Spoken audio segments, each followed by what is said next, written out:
Okay, YouTube.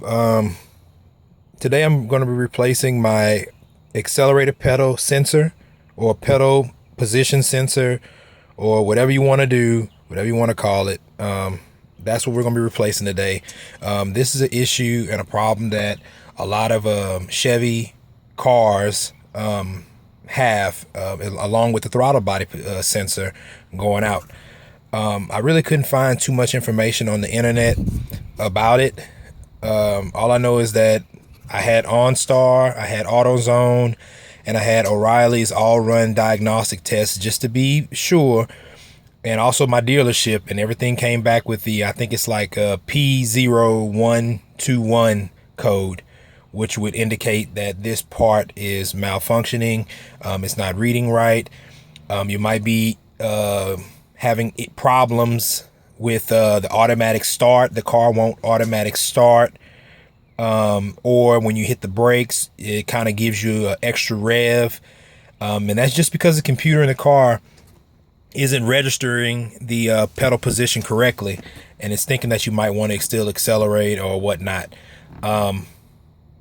So I looked it up, and I just kind of figured it out myself that this is a pretty easy fix.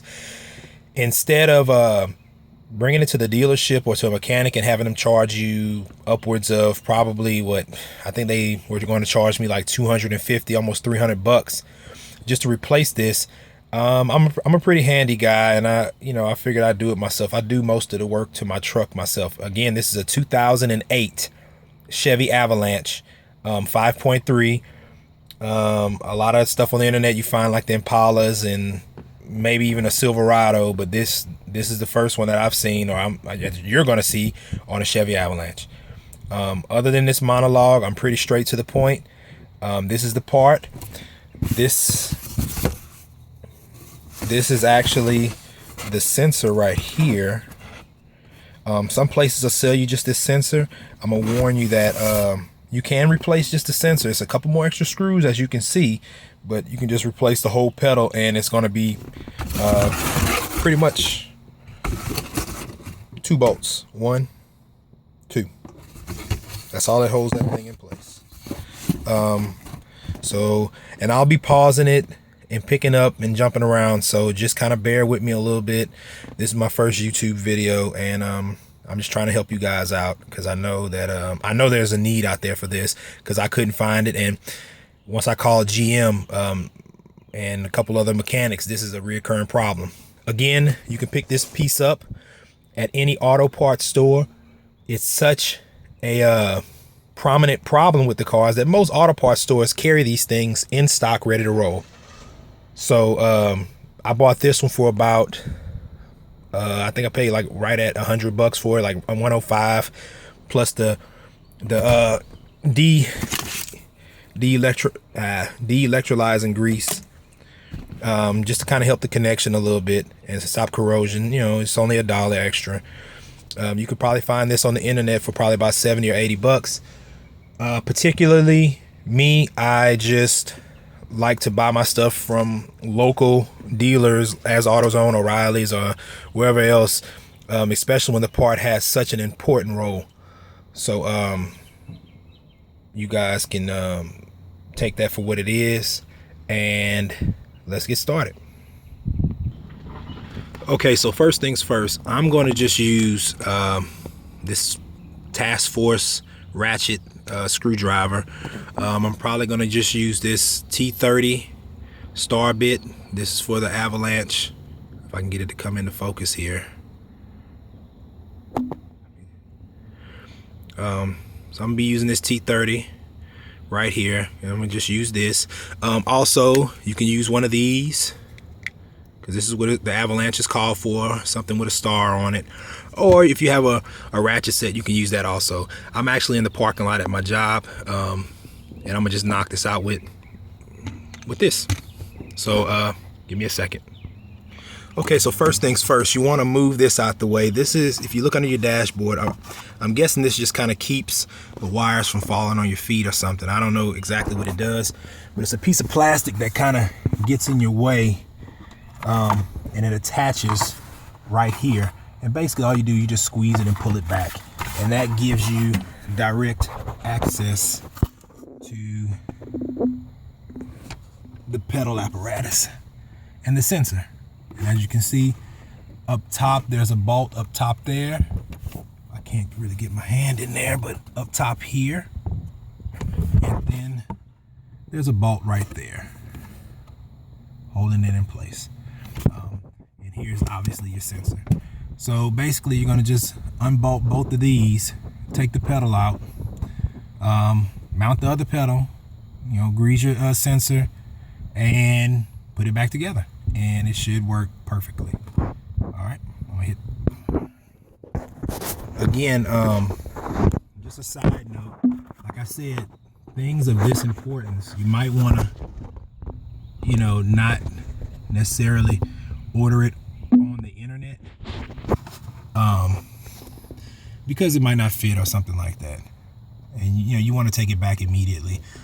And I just like to buy parts like that, at a local dealer, especially since I'm not the only one that drives this vehicle. I want to make sure everybody that comes in it is safe, and I'm not getting some shabby part off the internet from China or some backwood place where it's, somebody just cleaned up a used part and selling it as brand new. And it has a warranty on it lifetime. Okay, so now I have it unmounted. This is the new one. Let me move this out the way. And they slide in here. And this is where it used to be. See, this is the sensor connected to the pedal. And it was mounted on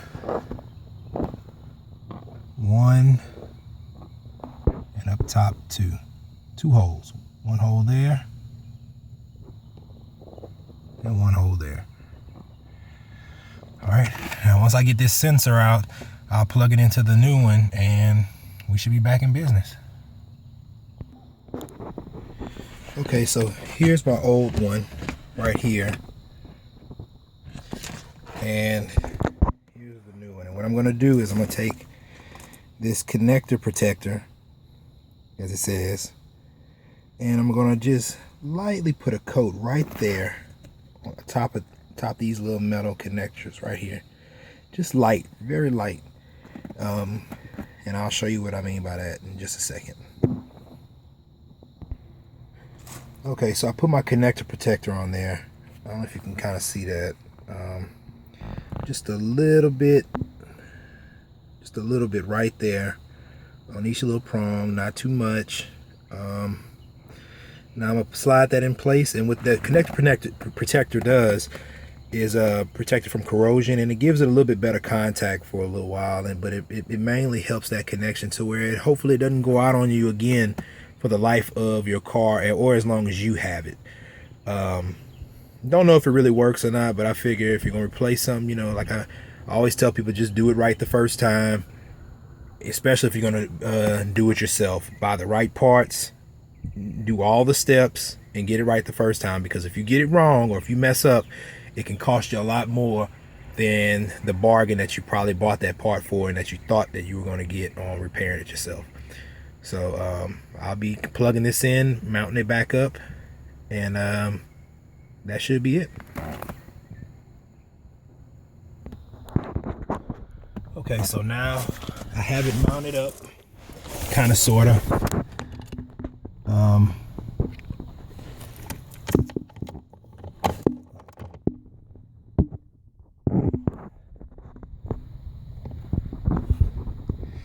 And basically, I'm just gonna bracket that back in,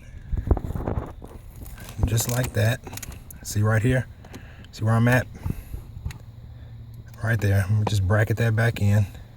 And then I'm gonna go up top and do the same thing.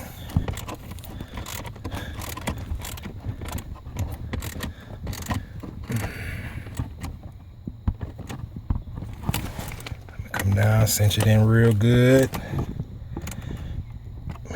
Make sure it's solid.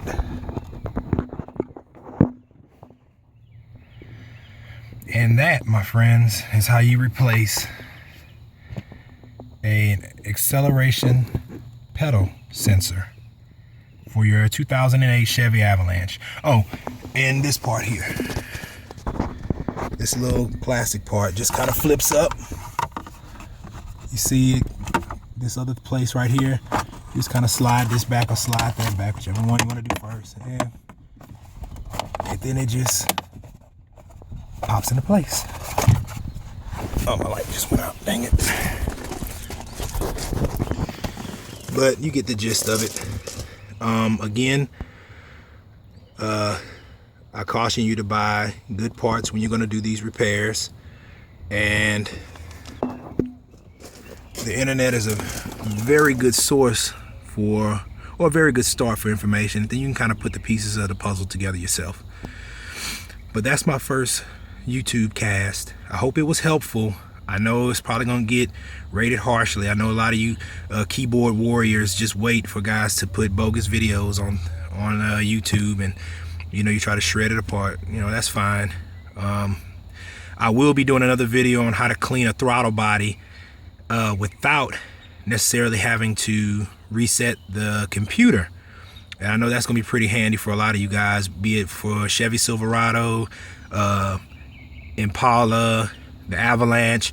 I'll show you how to do that without having to have the high revs and driving it for 70 miles, you know, above 70 and all these other things you hear to reset the computer. I'll show you how to do that. It's a two-man job. You just need somebody to hit the gas pedal for you while you're cleaning, while the engine is off, mind you. And that'll be my second video. I'll post that shortly. Well, not shortly, probably in a day or two. But that's it. I'm going to start the car up and be on my way. And if that signal still continues on your dashboard, you might want to check your TPS sensor. I mean, not TPS sensor. Your acceleration sensor. Your throttle sensor, I mean. So I'm sorry. Your throttle sensor. Or you might just want to bring it to your local mechanic and have them reset the code, and that will be it. Thanks, and you can subscribe if you want. I really don't post too often. I just post important things that I think you should know. Thank you.